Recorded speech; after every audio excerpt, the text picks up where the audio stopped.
And as Mohammed mentioned, an American delegation headed by the US ambassador to the UN, Kelly Craft, and the US Special Envoy for Syria, James Jeffrey, visited the border gates between Turkey and Syria, inspecting the area amid escalating tensions.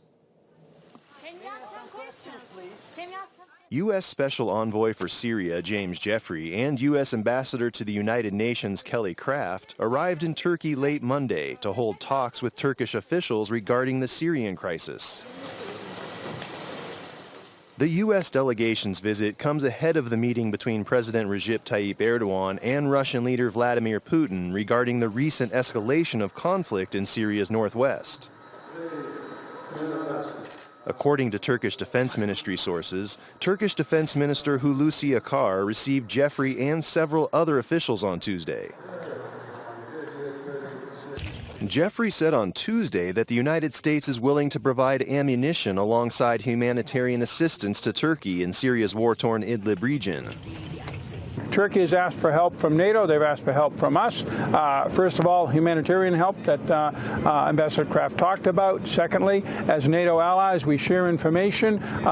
Turkey is a major purchaser of American weapon systems. As the President said recently, we'll provide supplies and other things to Turkey. We're also looking at other requests that Turkey has made either to us or to NATO. Indeed, enough is enough. There needs to be a ceasefire, a durable, lasting ceasefire.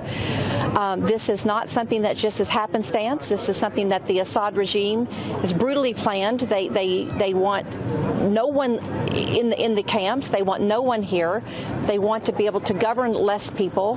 He wants full control, and the Assad regime cannot exist. Separately, Satterfield said at the briefing that Washington is examining Ankara's request for air defense systems.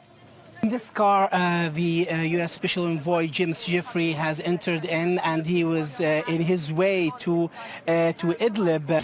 Jeffrey and Craft visited Hatay to visit logistics centers where aid was being dispersed to the refugees. Turkey's ambassador to the United Nations, Feridun Sinirlioglu, and U.S. ambassador to Ankara, David Satterfield, were also accompanying the U.S. delegation.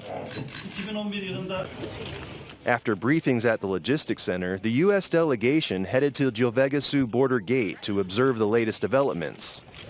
Wonderful.